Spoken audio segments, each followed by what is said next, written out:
Hello friends, welcome to our YouTube channel. Today we are going to discuss class 6 civics chapter number 9 urban livelihood. तो क्या जी इसमें हमने बहुत कुछ discuss कर लिया था। ये जो पार्ट सेकंड है इस वीडियो का, तो हम यहाँ से डिस्कस करने वाले हैं इन द मार्केट। तो मार्केट तो क्या जी वो कज़न के साथ गए थे ना, जिसके बारे में बात हो रही थी, तो वो हम गए थे है ना। When we reach the market the shop were just a beginning to open. तो क्या जब हम मार्केट में गए थे तो बस क्योंकि हम जल्दी ही निकल पड़े थे ना, तो शॉप्स अभी खुल रही थी, ठीक है। But the place was already crowded because of the festival season. तो मगर फिर भी ये जो जगह है ना बहुत ज़्यादा क्राउडेड थी, बहुत ज़्यादा भीड़ थी यहाँ पे, क्योंकि फेस्टिवल सीजन चल रहे थे। There were a rows and rows of shop selling sweets. बहुत से रोज हैं, बहुत से दुकानें लगी हुई हैं जहाँ पे स्वीट्स की दुकान है, टॉयज़ की, क्लोथ्स की, फुटवियर की, यूटेंसिल्स की, इलेक्ट्रिकल गुड्स की, ये अलग अलग सामान हैं। तो there was a dentist clinic also at one end. तो एंड पे ना, कॉर्नर पे के एंड पे वहाँ पे एक डेंटिस्ट की शॉप भी थी। जो मेरे कज़न हैं उन्होंने अपॉइंटमेंट ली थी कि डेंटिस्ट के साथ, और वी वेंट दे, तो इसीलिए हम वहाँ पे पहले जाते हैं, क्योंकि हम चाहते थे कि हमारी जो टर्न है वो मिस ना हो जाए। तो हम जाते हैं अंदर, थोड़ा समय हमें वेट करनी पड़ती है एक रूम में जिसको इनसाइड बोला जाता है। द डेंटिस्ट एग्जामिन हर। तो जो मेरी कज़न है उसको एग्जामिन किया जाता है और वो बोलते हैं कि जो asked her to come back, वो बोलते हैं कि तो आप दोबारा वापस आओगे, अगले दिन आप दोबारा वापस आओगे, क्योंकि जो आपके टीथ को कैविटी लग गई है और उसको फिल करना है। जो मेरी कज़न है वो डर गई थी because she thought the process should be painful. वो उसको ऐसा लग रहा था ये जो प्रोसेस होगा, क्या इसको फिल करने वाला, टीथ को फिल करने वाला, ये बहुत पेनफुल होगा, और वो अपसेट भी हो गई थी that she has allowed her teeth to go bad. वो क्योंकि उसकी गंदी हरकतों की वजह से ये टीथ खराब हो गए थे, है ना, इसीलिए। From the dental clinic she took me to a new garment showroom. तो उसके बाद जो मेरी कज़न है, मेरे को डेंटल क्लिनिक के बाद हम न्यू गारमेंट शोरूम में गए, क्योंकि हमने वहाँ से रेडीमेड क्लोथ्स लेने थे। The showroom had a 3 floors. तो क्या जी जो शोरूम था ना वो 3 मंजिला था, जो हर एक जो फ्लोर पे डिफरेंट डिफरेंट तरीके के कपड़े थे। तो हम 3rd फ्लोर पे गए थे और वहाँ से हमने क्लोथ्स लिए for the girls were kept, क्योंकि यहाँ पे गर्ल्स के लिए कपड़े थे, ठीक है। हरप्रीत एंड वंदना। हरप्रीत एंड वंदना ये 2 बच्चे हैं, इनकी कन्वर्सेशन देखेंगे, क्या पता चलता है इनकी कन्वर्सेशन से। बिजनेस पर्सन के बारे में हम जानने वाले हैं। वो हरप्रीत बोलती है, जब बोलता है कि जो मेरे फादर हैं और मेरे अंकल हैं उनकी एक छोटी सी शॉप है। तो फेस्टिवल के टाइम क्या होता है और संडे के समय क्या होता है, मेरी मदर और मैं भी हेल्प करते हैं शॉप में। और ये जो स्टार्ट है काम का, ये स्टार्टिंग है, मैंने आई स्टार्टेड वर्किंग देयर। मैंने ये अभी काम यहाँ पे करना शुरू किया है जब मैंने कॉलेज अपनी पढ़ाई कंप्लीट कर ली है। और उसके बाद वंदना बोलती है we open this a showroom some year ago. वो बोलती है ये जो शोरूम है हमने थोड़े साल पहले ही इसको ओपन किया है। I am a dress designer. मैं एक ड्रेस डिज़ाइनर हूँ। और जो मेरा बिजनेस थोड़ा सा चेंज हो गया है, क्योंकि आजकल जो लोग हैं वो रेडीमेड कपड़े को ज़्यादा पहनना पसंद करते हैं रादर देन स्टिच्ड, यानी कि सिलवाने से बेहतर वो रेडीमेड कपड़े को प्रेफरेंस देते हैं, क्योंकि ये ट्रेंड आपको पता है, ये ट्रेंड चल गया है कि रेडीमेड कपड़े का, गारमेंट्स का। तो हमें अट्रैक्टिव डिस्प्ले करना पड़ता है, यानी कि अच्छे अच्छे कपड़े हमें बाहर लगाने पड़ते हैं। तो फॉर आवर शोरूम, हमारे शोरूम के लिए हमें अलग अलग थिंग्स, अलग अलग जो सामान है अलग अलग प्लेस से ख़रीदना पड़ता है। हम ज़्यादातर जो हमारा सामान है, मटेरियल है, कपड़े हैं हमारे, वो हम मुंबई से, अहमदाबाद, लुधियाना और त्रिपुर से लेते हैं। जो हमारा बहुत सा सामान नोएडा और गुड़गांव से भी आता है, ये टाउन्स हैं दिल्ली के नज़दीक हैं जो। और बहुत सी ड्रेस ऐसी भी हैं जो हम फॉरेन कंट्री से भी ऑर्डर करते हैं। There are several thing we need to do to run the showroom properly. हमें ये शोरूम का वर्क करने के लिए, शोरूम को प्रॉपरली चलाने के लिए हमें बहुत से काम करने पड़ते हैं, जैसे कि हमें एडवर्टाइजमेंट भी करवानी पड़ती है न्यूज़पेपर में, सिनेमा थिएटर में, टेलीविज़न में, रेडियो चैनल्स पे हमें इसकी क्या करवानी पड़ती है, हमें इसकी एडवर्टाइजमेंट करवानी पड़ती है। Currently this building is rented, तो अभी ये जो बिल्डिंग है जहाँ पे हमारी ये शोरूम है ये रेंट पे है, और हमारा ये प्लान है कि हम इसको अपना खरीद लेंगे। यानी कि even since this market has become the main market for the people living in the surrounding apartments, our business has grown. जब ये जो आसपास के लोगों ने यहाँ पे परमानेंट रहना शुरू कर दिया है, तो तब से जो हमारा जो बिजनेस है वो और ग्रो हो गया है। We have been able to buy a car, तो हमने कार भी खरीद ली है और एक फ्लैट भी बुक कर दिया है। ठीक है, in an apartment complex near by, तो नियर ही पास में ही उन्होंने एक अपार्टमेंट भी, फ्लैट भी एक बुक कर लिया है। तो आपने देखा हरप्रीत और वंदना, ये बहुत से लोग ऐसे हैं जिनके पास अपनी शॉप भी होती हैं सिटी की मार्केट्स में। ओके, तो यहाँ पे ये जो शॉप्स होती हैं किसी की बड़ी होती हैं, किसी की छोटी होती हैं, अलग अलग चीज़ों की होती हैं। Most business person manage there on shop, जो जितने भी बिजनेस पर्सन होते हैं ये जो अपनी शॉप से वो अपने आप मैनेज करते हैं, और वो किसी के दोबारा उनको एम्प्लॉय नहीं किया होता। But they do employ a number of other workers, मगर वो इवन एम्प्लॉय देते हैं, यानी कि वर्क देते हैं और वर्कर्स को as a supervisor, as a helper उनको काम पर रखते हैं अगर उनको ज़रूरत होती है। तो दीज आर परमानेंट शॉप्स, ये जो शॉप्स होती हैं ये परमानेंट शॉप्स होती हैं। ओके, ये शॉप्स परमानेंट होती हैं। That are given a license to a business by a municipal corporation, जो म्यूनिसिपल कॉरपोरेशन होती है ये इन शॉप्स को लाइसेंस प्रोवाइड करती है कि आप बिजनेस कर सकती हो। The municipal corporation also decided on which day of the week the market has remain close, ये म्यूनिसिपल कॉरपोरेशन ही डिसाइड करती है कि कौन से दिन ये जो बाज़ार है, मार्केट है, वो बंद रहेगी।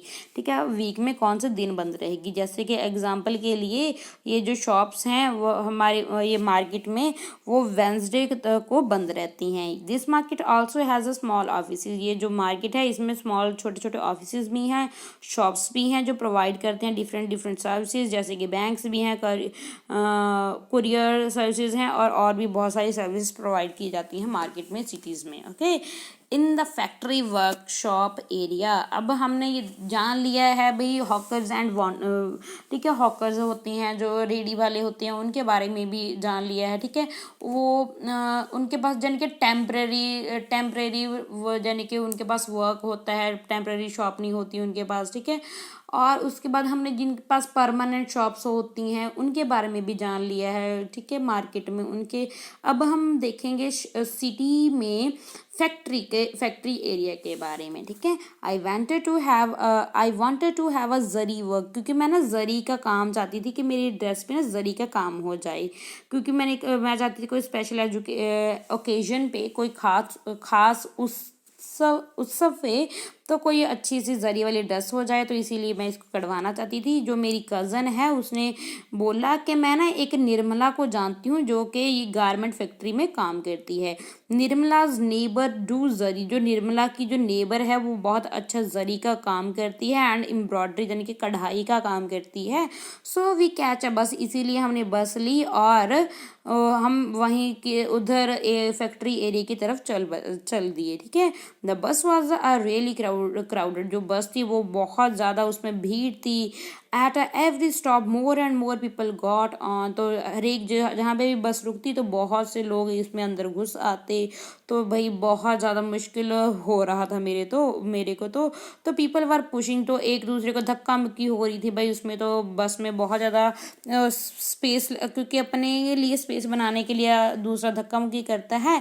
तो मेरी जो कज़न है उसने मेरे को गाइड किया किया कि हम एक कॉर्नर में ही रहेंगे, that we wouldn't get a scratch, जिससे हमें भैया धक्का मुक्की से बच पाएंगे। Okay, I wondered how the people travel like this every day. मुझे हैरानी हो रही थी कि इस तरीके से लोग कैसे रोज ही इस बस में ट्रैवल करते होंगे। Okay, as the bus entered the factory, जब फैक्ट्री में बस जाती है, फैक्ट्री एरिया में जाती है, तो लोग वहाँ पे क्या है जी, उतरना शुरू कर देते हैं। हम भी वहाँ से उतर जाते हैं और हमें तब रिलीफ मिलता है, क्योंकि भाई दम घुट रहा था उसमें, इसलिए रिलीफ तो मिलना ही है ना। There were a large number of people sitting on a railing on in a group at a crossing. तो क्या जी, बहुत ज़्यादा लोग ग्रुप में बैठे हुए थे, रेलिंग पे बैठे हुए थे क्रॉसिंग पे। Okay, this seems to be waiting for someone, ऐसा लग रहा था कि वो किसी की वेट कर रहे होंगे। ठीक है, some groups have people on a scooter standing by and talking with them. तो बहुत से लोग ऐसे भी ग्रुप में खड़े थे, वो जो स्कूटर वगैरह पे आए थे और वो बातें कर रहे थे। जो मेरी कज़न है वो मेरे को एक्सप्लेन करती है, ये लेबर चौक है, ये लेबर चौक है, ये जो वर्कर्स हैं, लेबरर्स हैं, इनके पास जाने के कोई काम नहीं होता, जो ये डेली वेज लेबरर्स हैं, who work as a helpers too, ये एज अ हेल्पर काम करते हैं मेसन के साथ, मिस्त्री के साथ।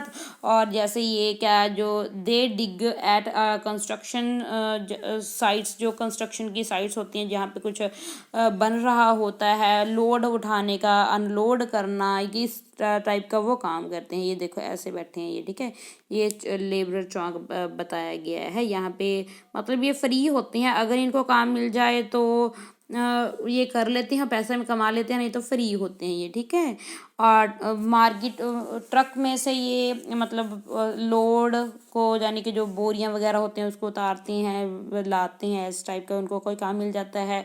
पाइपलाइन डिग करते हैं टेलीफोन केबल्स के लिए, और जो रोड्स वगैरह बनाने के लिए इनको काम मिल जाता है। ठीक है, यहाँ से। ओके, आगे there are 1000 of such casual workers in the city. तो यहाँ पे 1000 हज़ारों लोग ऐसे होते हैं जहाँ पे सिटीज़ में जो इस टाइप के वर्क उनको करने पड़ते हैं, यानी कि उनके पास सब बिल्कुल भी श्योरिटी नहीं होती वर्क की, है ना। We enter the factory area to find it full of the small workshop. तो हम जब फैक्ट्री में देखते हैं, अंदर जाते हैं, तो हमने देखा कि यहाँ पे स्मॉल छोटे छोटे वर्कशॉप्स हैं।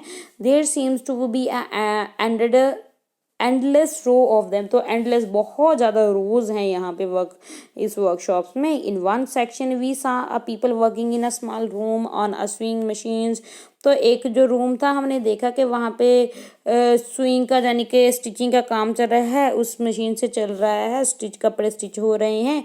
जो वन पर्सन है ऑपरेटिंग वन स्विंग मशीन, तो एक पर्सन एक और स्विंग मशीन पे वर्क कर रहा है। Clothes that had been stitched were stashed on one side of the room. तो क्या वो स्टैश्ड किया हुआ है उसको रूम में एक तरफ। ठीक है, रूम के एक तरफ। ठीक है, we located Nirmala in the stitching unit. तो हमने लोकेट किए वो कहाँ पे होंगे, निर्मला स्टिचिंग यूनिट में।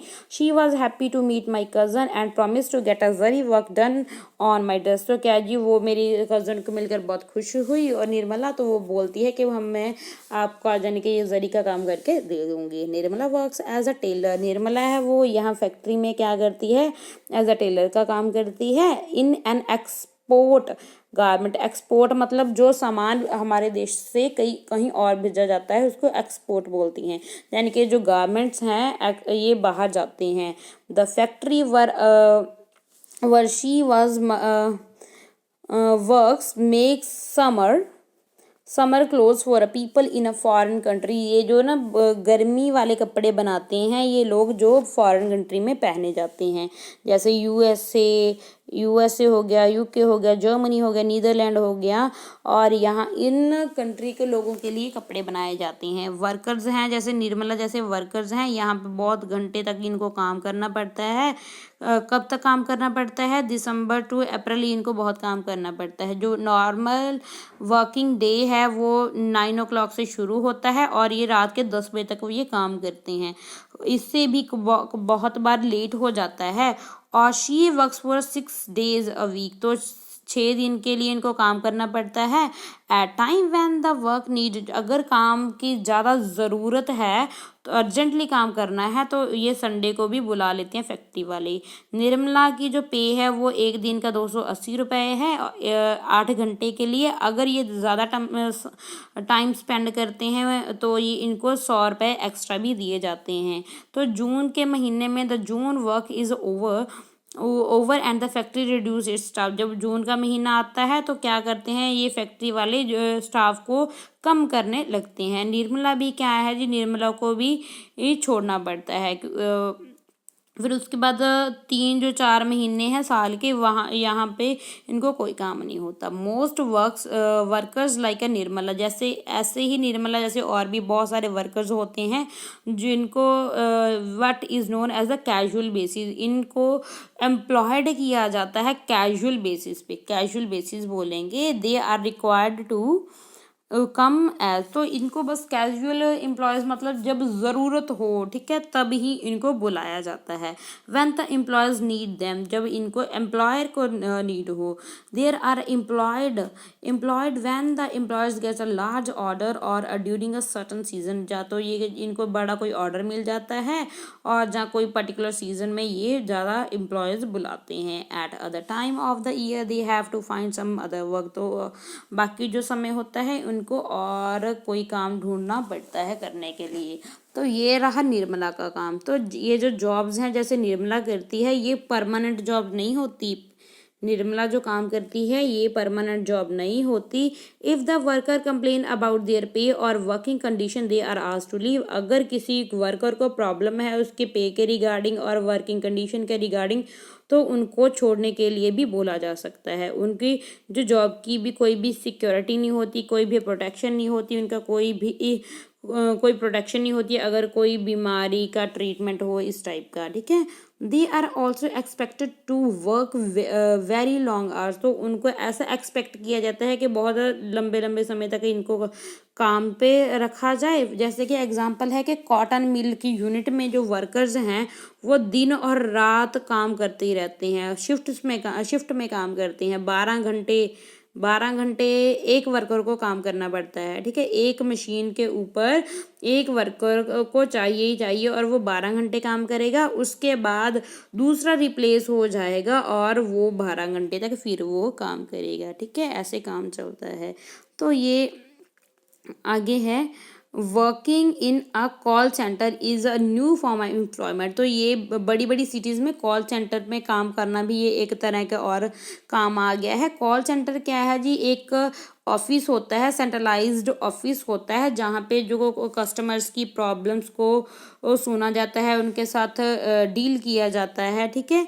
और customers have regarding goods purchase, जो भी उन्होंने सामान खरीदा है उसके रिगार्डिंग कोई प्रॉब्लम है, ठीक है। ये सब बैंकिंग के रिगार्डिंग, टिकट बुकिंग के रिगार्डिंग जो भी इनको काम है ये कॉल सेंटर में किया जाता है। जो कॉल सेंटर्स आर जनरली, ये जो कॉल सेंटर है इनको लार्ज रूम में सेटअप किया जाता है।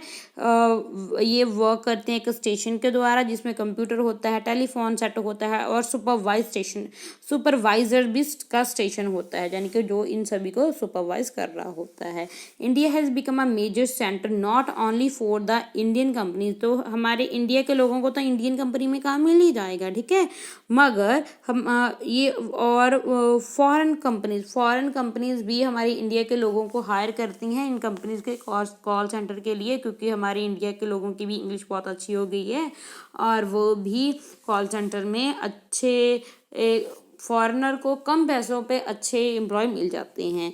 दे set up a call centre here as they get a people who can speak English and will work for a lower wages, यानी कि कम दाम पे अच्छा काम करेंगे इंडियन वाले।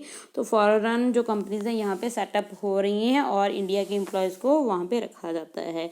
इन द ऑफिस एरिया में अगर देखें, जो मेरी एक आंट है सुधा, उसका नेम है सुधा, मेरी आंटी जी हैं। एज अ मार्केटिंग मैनेजर, वो as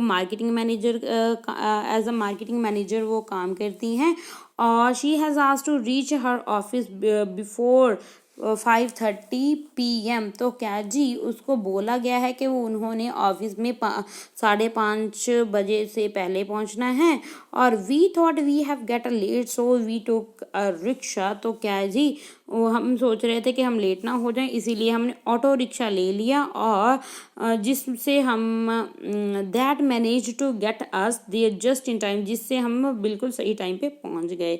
her office was in an area surrounded by a tall building, जो उसका ऑफिस था और एक ऐसे एरिया में था जहाँ पे बड़ी बड़ी बिल्डिंग्स हैं। There were hundreds of people coming out, बहुत से लोग वहाँ से आ जा रहे थे।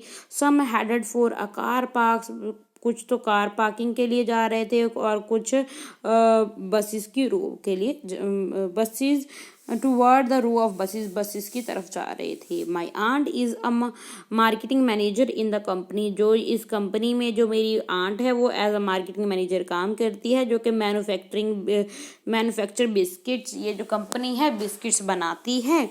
The factory where the biscuits are made is outside the city, ये क्या जी, ये जो बिस्किट है फिर उसके बाद इसको सिटी के बाहर भेजा जाता है और ये सुपरवाइज करती है। इसका काम क्या है, ये सुपरवाइज करती है 50 सेल्स पर्सन को, जो ट्रैवल करते हैं डिफरेंट डिफरेंट पार्ट के, सिटीज़ के डिफरेंट डिफरेंट पार्ट में, और वो जो ऑर्डर लेके गए थे शॉपकीपर क्या क्या ऑर्डर लेके आए हैं और क्या क्या पेमेंट है, उन सब का ये रिकॉर्ड ये आंट ही रखती हैं। She has divided the city into 6 region, जो मेरी आंट हैं इन्होंने सिटी को 6 रीजन में डिवाइड किया हुआ है। जिस at once a year she meets the sales person, और वो क्या करती है हफ्ते के एक दिन में वो हर एक जो रीजन है उसमें जाती है और वो चेक करती है, प्रोग्रेस रिपोर्ट देखती है और डिस्कस करती है जो भी प्रॉब्लम्स फेस करनी पड़ रही हैं। She has to plan the sale in the entire city, उसका प्लान है कि वो जो सारी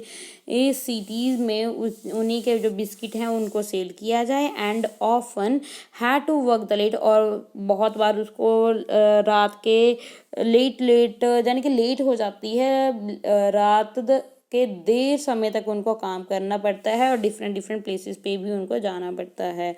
she gets a regular salary, उसको रेगुलर सैलरी भी मिलती है हर मंथ, और ये एक परमानेंट वर्कर हैं कंपनी की। She has expect her job to be a continuous for a long period of time, और ऐसा माना जा, हम ऐसा बोल सकते हैं कि वो बहुत लंबे समय तक यहाँ पे काम कर सकती है, क्योंकि ये परमानेंट वर्कर है। इसको और भी उनको बहुत सारे बेनिफिट हैं, लाइक जब वो बूढ़े हो जाएंगे तो उनका जो सैलरी है ना उसके लिए भी उनको सेविंग मिलेगी, और उसकी सैलरी में से फंड भी कटता है और जो गवर्नमेंट का फंड भी काटती है, और उसको वो जो फंड कट रहा है पैसा है उसके ऊपर जो इंटरेस्ट लगेगा वो एज अ सेविंग, वो मतलब सेव हो रहा है, उसको वो बाद में मिलेगा जब वो रिटायर हो जाएंगी। ठीक है, और हॉलीडेज भी मिलती हैं। शी गेट्स ऑफन संडे और संडे के तो जितने भी संडे होते हैं वो तो हॉलीडे होती ही है, नेशनल हॉलीडेज उसको मिलती हैं और उसको एनुअल लीव भी मिलती हैं। ओके, मेडिकल फैसिलिटीज़ भी उनको और उनकी फैमिली को मिलती हैं कंपनी पे। अगर किसी को कोई बीमार हो जाता है तो कंपनी है जो मेडिकल के जितने भी खर्चा आता है वही पे करती है कंपनी। ठीक है, इनके फैमिली मेम्बर को भी अगर कुछ बीमारी है तो she gets a medical leave, वो मेडिकल लीव भी ले सकती हैं अगर बीमार हो गई हैं, मगर छुट्टी ले सकती हैं, मगर इनकी सैलरी में कोई कट नहीं होगा। There are many worker in the city who work in office, cities में बहुत से लोग ऐसे भी हैं जो ऑफिस में, फैक्ट्रीज में, गवर्नमेंट डिपार्टमेंट में काम करते हैं, और ये सारे रेगुलर और परमानेंट वर्कर्स होते हैं। They attend the same office, ये सेम ऑफिस को अटेंड करेंगे, सेम फैक्ट्री में रेगुलर जाएंगे। ये इनके वर्क को क्लियरली आइडेंटिफाइड हो गए हैं, ये इनको रेगुलर सैलरी मिलती हैं, और इनको कैजुअल वर्कर नहीं है। जो कैजुअल वर्क होते हैं इनको कभी भी फैक्ट्री छोड़ने के लिए बोला जा सकता है। At the end of the day we get into my aunt's का, तो दिन के एंड में क्या था, क्योंकि हमने भी सारा आपको भी घुमा दिया ना साथ में ही, तो सारा शहर घूम लिया, तो अब हम थक गए हैं भाई। तो हम आंट की कार में बैठे थके हुए, but it had been so much fun, मगर बहुत सारा मज़ा आया, कितना कुछ सीखा ना हमने सिटी में क्या क्या होता है। and I thought how interesting that so many people do so many different things in the city. तो मुझे बहुत अच्छा लगा कि सिटी में डिफरेंट लोग कैसा कैसा काम करते हैं. मेरे को बहुत ज़्यादा इन्फॉर्मेशन मिल गई, कितना कुछ पता चल गया है ना. They have probably never met each other. चाहे वो जो सिटी के लोग हैं वो एक दूसरे को नहीं मिलेंगे, मगर फिर भी वो टाई अप हैं, वो इकट्ठे हैं एंड वो सिटी लाइफ को बनाने में एक दूसरे की हेल्प करते हैं. तो ये रहा था चैप्टर अर्बन लाइवलीहुड. तो इसमें हमने देखा है कैसी लाइफ होती है, एक स्मॉल जो हॉकर की लाइफ कैसी होती है, फैक्ट्री एरिया में कैसी कैसी लाइफ होती है, कॉल सेंटर की लाइफ वाले की लाइफ कैसी होती है, कैजुअल एम्प्लॉयड कौन होते हैं, इन सब के बारे में, सेल्फ एम्प्लॉयड क्या होते हैं, है ना. ये सब कुछ हमने अच्छे से डिस्कस कर लिया है. तो ये फिर भी अगर आपको कोई प्रॉब्लम है तो मैं बैठी हूँ आपकी हेल्प करने के लिए. You can comment, I will definitely answer your question. Thanks for listening me. God bless you.